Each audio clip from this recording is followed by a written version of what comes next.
গল্পমালিকা স্বামী চেতনানন্দ। আসক্তি ও মুক্তি স্বামী বিশুদ্ধানন্দ। যুগে যুগে মহাপুরুষেরা এসে শিখিয়ে যান কিভাবে আমাদের সংসারে চলতে হবে। সংসার ভীষণ আসক্তির জায়গা। কোটি জন্মের সংস্কারগুলো আমাদের বেঁধে রেখেছে, তাই গুরুর দরকার। তারপর শুদ্ধ সাত্ত্বিক অবস্থা এলে মনই তখন পথ দেখিয়ে পরম ধামে নিয়ে যায়। সংসারের প্রতি আসক্তি তো আমাদের এগুতে দেয় না। সংসারে অনিত্য কেন? তাকে ছেড়ে, নিত্যকে ছেড়ে সংসার করি বলেই তো অনিত্য। মহাপুরুষরা তাই শিখিয়ে যান কি করে আসক্তির মোড় ফিরিয়ে দিতে হয়, কি করে ভগবানের দিকে এগুতে হয়। সেই মুদির গল্প তো অনেকেই জানো। একদিন এক মহাপুরুষ খুব শ্রান্ত ও তৃষ্ণার্ত হয়ে রাস্তা দিয়ে যাচ্ছিলেন। এমন সময় এক মুদির সঙ্গে দেখা হলো। তিনি একটু জল চাইলেন। খুব সেবা যত্ন করে মুদি তার পিপাসা শ্রান্তি দূর করলে। খানিক বাদে মহাপুরুষ ঘুমিয়ে পড়লেন। মুদি দেখলেন তার উত্তরীয়টি অনেক জায়গায় ছেঁড়া। সেটি রিপু করে রাখলে। মহাপুরুষ উঠে মুদির সেবা ও যত্ন দেখে খুব প্রীত হয়ে তাকে সঙ্গে করে বৈকুণ্ঠে নিয়ে যেতে চাইলেন। বৈকুণ্ঠ ধাম আনন্দ ও শান্তির ধাম।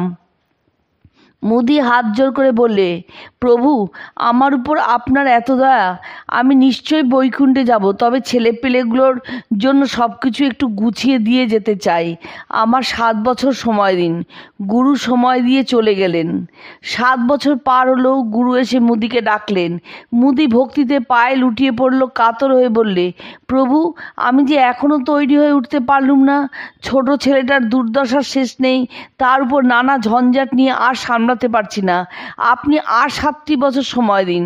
গুরু আবার সময় দিয়ে চলে গেলেন। আরও 7 বছর গেল। গুরু আবার ফিরে এলেন। কি করবেন? কথা দিয়েছেন আসতেই হবে। এসে শোনেন মুদি নেই, মারা গেছে।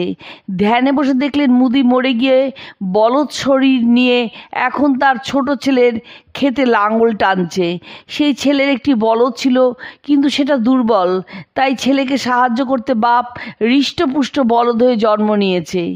গুরু মন্ত্রপুত জল ছিটিয়ে বলদের জ্ঞান সঞ্চার করলেন। বললেন, আর কেন, এবার চলো, আমি তোমাকে নিতে এসেছি।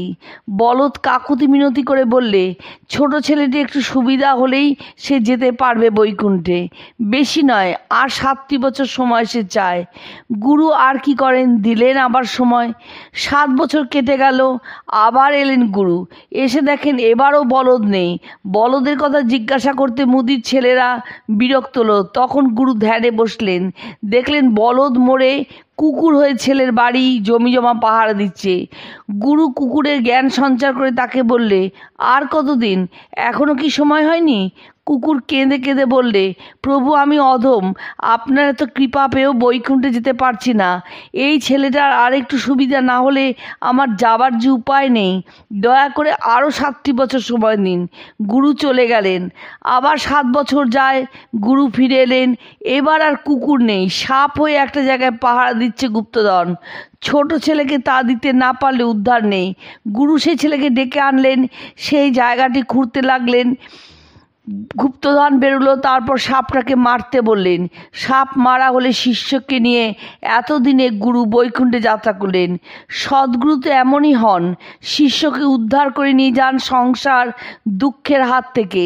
সংসারের বন্ধন এমনই কঠিন, দিন দিন বেড়েই চলে। বন্ধন কাটিয়ে আমরা এগুতে পারি না আনন্দধামের দিকে।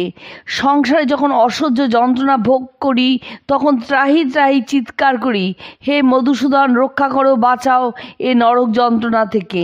কিন্তু এমনই সংসারে আসক্তি যে আবার ভুলে যায় আসক্তি সংসারের মূল। আসক্তি কাটাতে হবে। প্রহ্লাদের মতো অনন্য ভক্তি নিয়ে ডাকতে হবে তাকে, তবেই অশুভ কেটে যাবে, তার দর্শন হবে। ভক্তের জন্য এগিয়ে আসবেন তিনি, কোলে করে রাখবেন ভক্তকে, রক্ষা করবেন। হিরণ্যকশিপুকে বধ করে যখন নৃসিংহরূপী ভগবান প্রলয়ঙ্কর ক্রোধে গর্জন করছেন, দিকমণ্ডল কম্পিত হয়ে উঠেছে, ভীত দেবতারা এগিয়ে দিলেন ভক্ত প্রহ্লাদকে। প্রহ্লাদকে দেখে নৃসিংহ শান্ত হলেন। পরম স্নেহে বাৎসল্য রসে চাটতে লাগলেন প্রহ্লাদের গা। তাকে ডেকে কত কষ্ট পেয়েছেন প্রহ্লাদ, আজ তাই বর দিতে চাইলেন। প্রহ্লাদ বললেন, কি চাইব প্রভু? তোমার দর্শন পেয়েছি, আমি পেয়েছি তোমার অহেতুকী কৃপা, আর তো আমার কিছু চাইবার নেই।